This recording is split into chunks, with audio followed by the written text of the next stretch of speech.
Thanks for joining me. So, what's the latest from the Society of St. John regarding what happened in Washington, D.C. a while back? Well, looks like a defamation complaint that was done, filed towards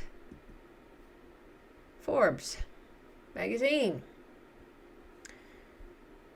Forbes has removed a publication in which participants in a day of action on Capitol Hill in the United States were called Kremlin agents. Well, that's a new one, isn't it? Initially, the Forbes piece was published under the headline, Russian Orthodox Church Brings Kremlin Propaganda Campaign to Capitol Hill. Oh my.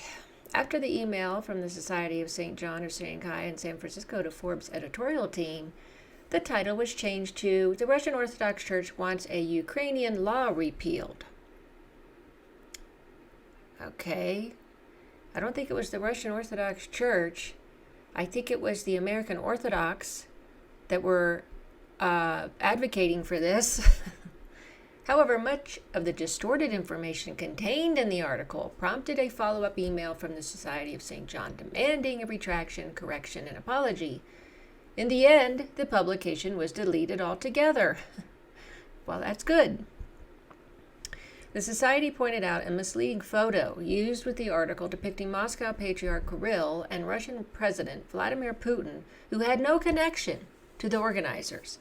In their letter to the Forbes editors, the Christians emphasized that all participants in the meeting on Capitol Hill are U.S. citizens from jurisdictions of the Orthodox Church in America, the Russian Orthodox Church outside of Russia, and the Antiochian, Serbian, and Greek archdioceses.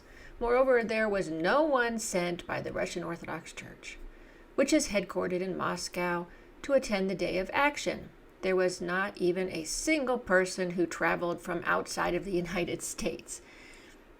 We appreciate that Forbes has removed its defamatory article. However, this action alone is insufficient, the Society of St. John said in a statement. If Forbes intends to uphold the standards of a reputable news organization, it must take responsibility by correcting the record, issuing a formal apology to the Society of St. John for the defamatory claims, and acknowledging to its readers that they were misled by false and inflammatory rhetoric.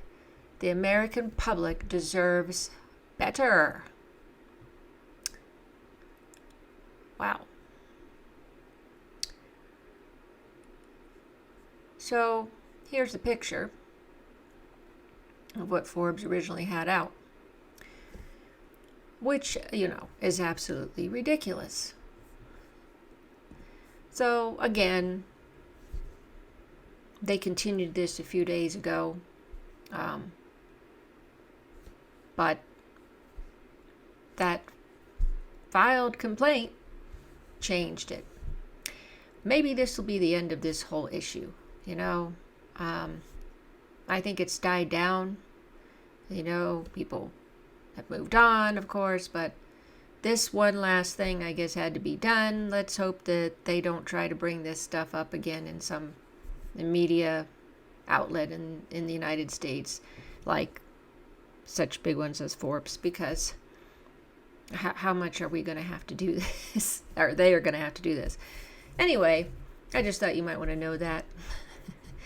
Sometimes I guess these type of complaints need to be filed because it's just flat out lies. So yeah, you need to protect your society and what you were doing, and they weren't doing what was reported in that headline and in the article.